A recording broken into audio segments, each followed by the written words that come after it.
नमस्कार, आप देख रहे हैं आपका अपना न्यूज चैनल शाक्य समाचार। मैं आपके साथ संजय शाक्य। आइए शुरुआत करते हैं इस वक्त की बड़ी खबर से जो आ रही है। उत्तर प्रदेश राष्ट्रीय परशुराम सेना के प्रदेश महासचिव अंकित पांडे ने योगी सरकार पर खड़े किए सवाल। राष्ट्रीय परशुराम सेना के प्रदेश महासचिव अंकित पांडे ने योगी आदित्यनाथ जी की सरकार पर खड़े किए सवाल। उन्होंने बताया कि क्या सच में योगी सरकार ब्राह्मण विरोधी है? इसका हाँ या में सरकार जवाब दे। अगर योगी सरकार ब्राह्मणों और सनातनियों के साथ है तो ब्राह्मण और सनातन विरोधियों पर क्यों नहीं कर रही सख्त कार्रवाई? जय परशुराम, जय भवानी।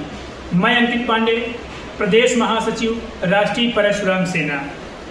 भाइयों, आज मैं एक काफ़ी अहम मुद्दे की बात करने आया हूं और ये मुद्दा काफ़ी बड़ा है। बात यह है कि आज मैं यहाँ हमारे ब्राह्मण समाज और सनातन धर्म की रक्षा के लिए एक गंभीर मुद्दे की बात रखने आया हूँ।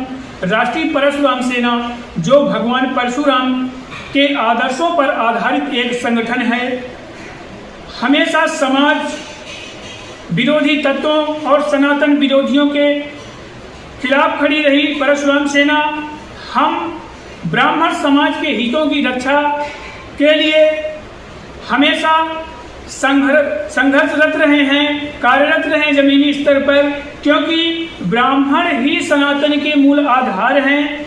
वेदों के रक्षक, ज्ञान के दाता, समाज के मार्गदर्शक ब्राह्मण ही थे। लेकिन आज सवाल यह है कि सनातन विरोधी तत्व जो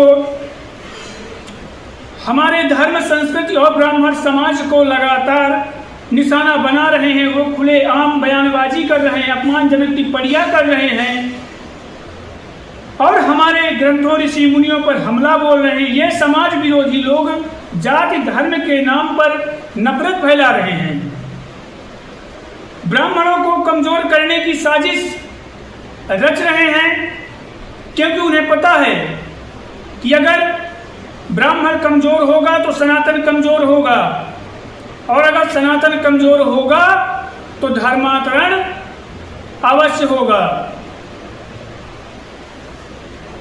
आगे आपको यही बताना चाहता हूं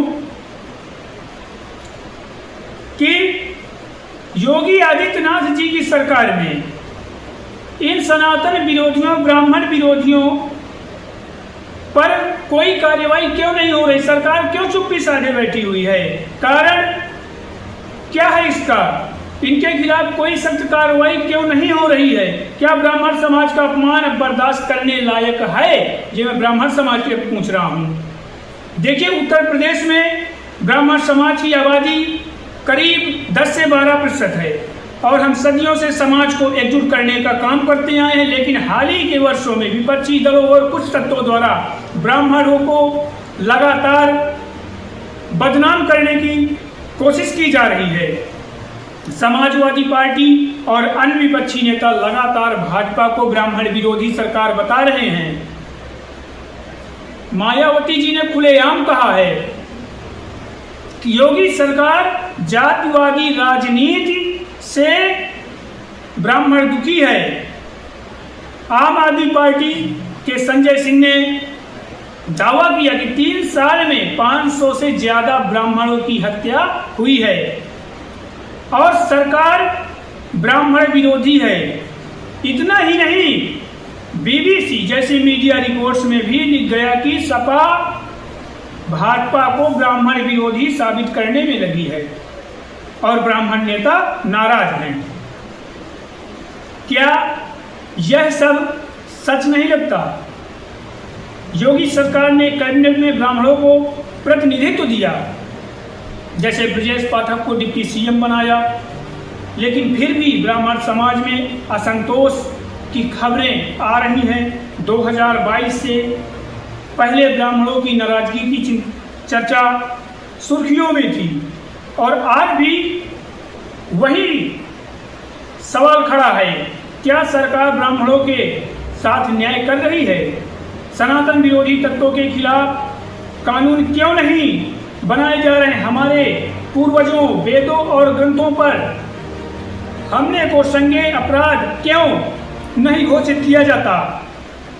जाति धर्म पर आधारित नफरत फैलाने वाले चैनलों, सोशल मीडिया पेजों और फिल्मों को प्रतिबंधित क्यों नहीं किया जाता? राष्ट्रीय परशुराम सेना की कुछ प्रमुख मांगे हैं योगी सरकार से। सनातन और ब्राह्मण विरोधी बयानों को तुरंत संज्ञेय अपराध घोषित किया जाए, भगवान परशुराम जन्म दिवस को राष्ट्रीय अवकाश बनाया जाए, ब्राह्मण समाज के खिलाफ हो रही हिंसा और अपमान पर तत्काल कार्रवाई हो। योगी सरकार स्पष्ट करे कि वे ब्राह्मण समाज के साथ खड़ी है या नहीं। यदि इन मांगों को सरकार ध्यान नहीं दिया तो राष्ट्रीय परशुराम सेना, मैं बता रहा हूं, सड़कों पर उतरेगी। हम ब्राह्मण समाज को एकजुट करके रहेंगे और सनातन धर्म की रक्षा के लिए संघर्ष को तैयार हैं। भगवान परशुराम की कृपा से हम विजयी भी होंगे। जय श्री परशुराम। आप सभी भाइयों बहनों से आग्रह करूंगा कि आप सब एकजुट हो, अपने समाज का साथ दें। जय श्री राम, जय भवानी, जय परशुराम।